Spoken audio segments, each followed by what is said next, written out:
और पुलिस का ये कहना कि साहब वो डूब के मरा है, ये सबने देखा है, उसके वीडियोज हैं कि पुलिस खड़ी है और वो कूदा है, तो पुलिस ने उसको बचाने की कोशिश क्यों नहीं करी और उसको मारा गया बच्चे को। ये सीधे सीधे कत्ल है। पुलिस अपने कुकर्मों को छुपाने के लिए नई नई कहानियां गढ़ने का काम कर रही है। तो इस मामले की सीबीआई जांच जो हाई कोर्ट के जज की देखरेख में हो। तो हमारे पूरी कांग्रेस ने तय किया है कि हम लोग इसमें सीबीआई की जांच की मांग कर रहे हैं।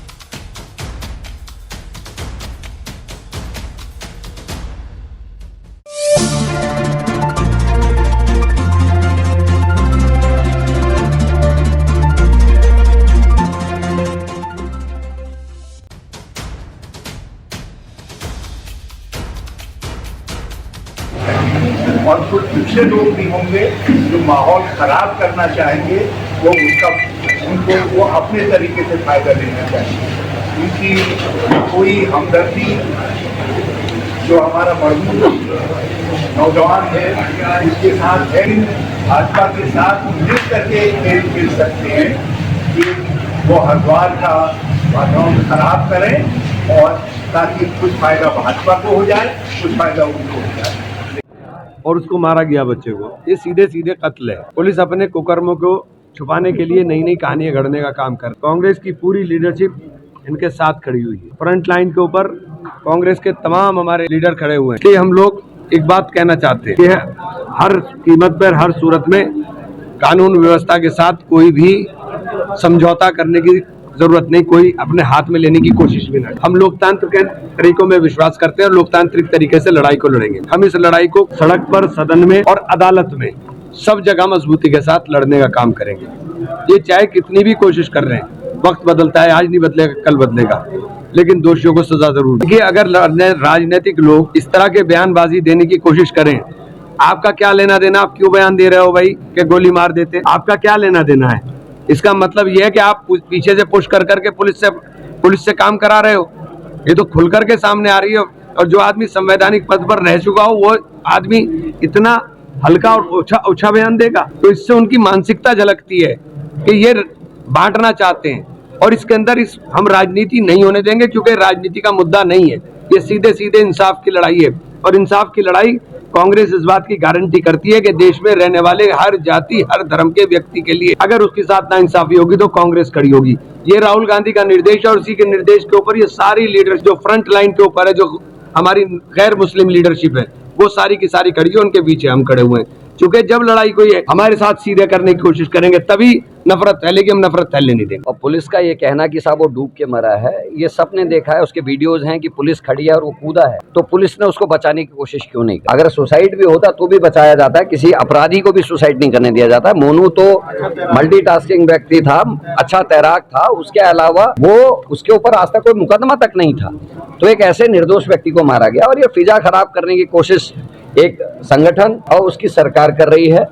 इसी तरीके की एक घटना 2 दिन पहले उधम सिंह नगर में हुई, वहां परवेज कुरैशी नाम के लड़के को उठाया, उसके ऊपर भी ऐसा। हम कह रहे हैं अगर कोई दोषी है, सबूतों के साथ उसको पकड़िए, उसके खिलाफ कार्रवाई करिए, हम कहीं बीच में नहीं आ रहे। लेकिन आप एक सोची समझी रणनीति के तहत हरिद्वार और उधम सिंह नगर का माहौल खराब करने की कोशिश कर रहे हैं। जिस तरीके से एक पूर्व मंत्री ने प्रेस करके बकायदा ये कहा कि गोली मार देनी चाहिए, ये निंदनीय है और ये उस संगठन की, उस सरकार की असलियत को सामने लाता है कि पीठ पीछे खेल क्या चल रहा है।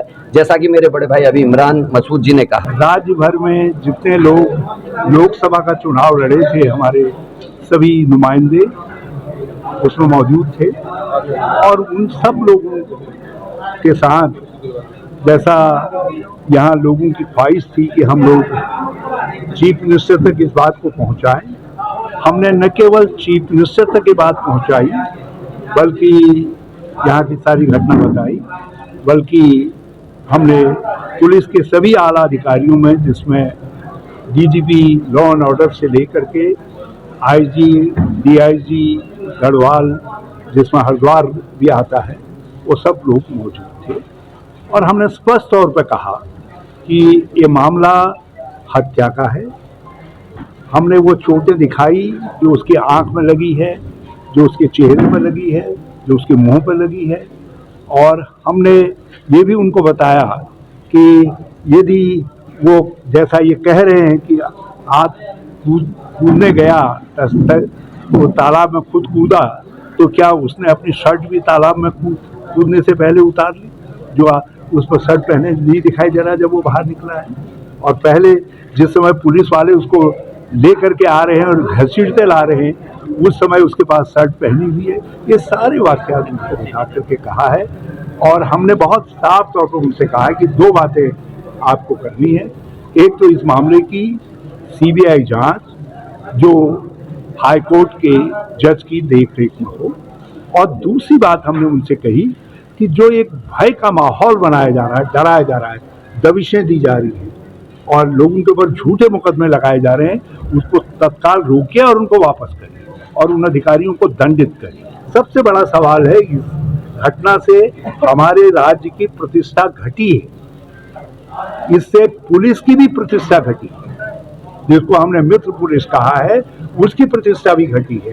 तो ये पुलिस की प्रतिष्ठा, राज्य की प्रतिष्ठा की स्थापना के लिए हमने मुख्यमंत्री से कहा कि इसकी जांच करवा करके उस सीबीआई जांच के जरिए दोषी को दंडित किया जाना चाहिए, जो अपराध है उसके अनुरूप उसको सजा दी जाए। नेतागण कल हम लोग हमारे शीर्ष डेलीगेशन आदरणीय हरीश रावत जी के नेतृत्व में आदरणीय हमारे मुख्यमंत्री जी से मुलाकात हुई थी और जितने पुलिस के हमारे सीनियर अधिकारी हैं उनसे मुलाकात हुई थी। तो हमारे सभी पूरी कांग्रेस ने तय किया है कि हम लोग इसमें सीबीआई की जांच की मांग कर रहे हैं और सीबीआई जांच भी एक सिटिंग जो एक हाई कोर्ट के जज हैं उनकी या किसी भी जो सिटिंग जज हैं उनकी देखरेख में हो, हम लोगों ने इसमें न्यायिक और निष्पक्ष जांच की मांग की है।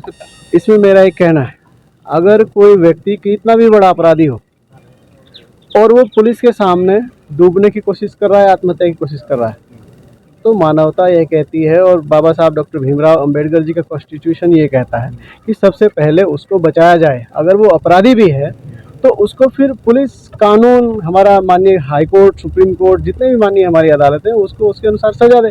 क्योंकि अगर पुलिस अपने सामने किसी को मरता देख रही है तो पुलिस की कार्यशैली पर ये बहुत बड़ा प्रश्न चिन्ह है।